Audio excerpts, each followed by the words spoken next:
So I am one of those weird people that loves lesson planning. I know you're probably going, what? But yes, I love lesson planning, even though I also think that it is the toughest part of teaching. I love it, even though it probably creates, no, it definitely creates the most burnout for me. I still love it. I put the most time and the most consideration into this part of my teaching because I love breaking down a lesson. I love creating a flow that engages my learners from the very beginning. And planning it for me is like a ritual. I mean, it's my kitchen table. It's the same place all the time. My resources are spread out. My notes are spread out. My laptop is there. Tabs are open, probably more like 22 of my tabs are open and I'm ready to go. I have endless cups of tea and I have endless handfuls of popcorn that I chomp away at as I am working on this. And I am in this state of mind the whole time where I'm visualizing what this is going to look like. How will my students respond? What am I going to do? And anticipating what I will need. And when I've created this and I'm really thoughtful about it, I enjoy teaching. It makes it fun for me. I know my students are learning the objectives and I know exactly what I have done to get them there. So I am pumped and I am hyped. And the thing that I need to do is I need to get my students pumped and I need to get my students hyped. And how am I going to do that? That they want to learn what I've got. I think about the lesson plans in each of the sections of it, each of the pieces of it. And I don't like to think that any one part is more important to the other. It's the compilation of the whole thing with the connectiveness and each part being successful. But the fact of the matter is that um, if I don't grab my students from the beginning and get them engaged in the learning, then I could lose them the whole entire time. I like to think that I create a situation where they want to learn, that they feel like they need to know what is coming next because they have this real urgency to learn the content. I've gotten them that hyped, that pumped to learn. Um, it's this very kind of brief portion of our lesson. It's not a big chunk of the time, but it's where we get their attention, where we activate their prior knowledge and we prepare them from what's going to happen. There's names for it: anticipatory set, advanced learner, set induction, but my favorite term for it is a hook. And I'm thinking about how am I going to hook them? How am I going to reel them in into this lesson? And how am I going to create that curiosity, that desire to know, that they want to know what's going on. So my hook needs to be connected to what the content is. It needs to be a springboard to what I am going to be teaching them. It needs to be connected to some prior knowledge, and it needs to be something that I can connect to as I teach the lesson, that I can come back to it, and at the end of the lesson I can come back to that. So what are some examples of hooking your learners? And maybe you've got some ideas and maybe I can add a few ideas to that list. So tell a story. It can be personal, it can be an interesting fact, it can be a curiosity, it can be silly, or it can be something that describes a scene from history.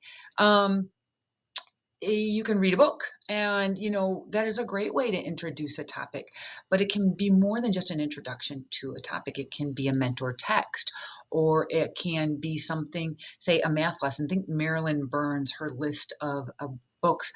A couple of her stories that I really like that are not math books. The doorbell rings, or let's go visiting. Those are two titles where we can make some math connections within a read aloud story book. Use inquiry, show a picture or have an artifact or an object and ask students what they wonder about this photo or about this item.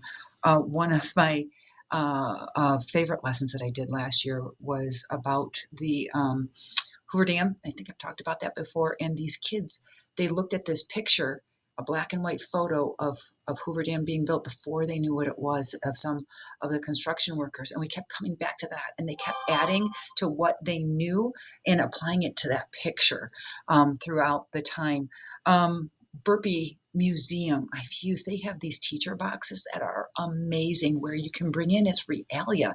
It's stuff that the kids can hold. It's items that they can see, natural items, rocks and birds, and these just fascinate the kids and build that curiosity.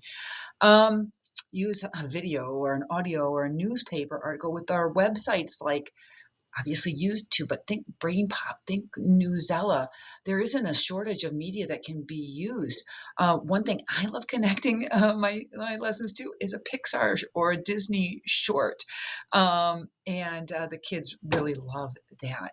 Have a challenge, a riddle, or a game, or an activity that is going to build their curiosity. Do some word association. Um, have a list of words and one by one give them to the kids and see if they can guess what the content is that they're going to be learning about today. Dress up. Now, this one's outside of my wheelhouse. This is not something you will ever catch me doing. You won't see me for dress up days, for Halloween, or for anything wearing a costume, but it might be in your wheelhouse. It can be something from history. It can be from a scientist. I read an article about hygiene where the teacher came in and had messy hair and um, had like dirt on their face and had little post-it notes that said scab and open wound and that was their hook for that lesson. Activate their senses, tastes and smells, touches and sounds that are related to the content. Some music playing when they are coming in, something to taste or to eat, something to touch, feel. Get them moving.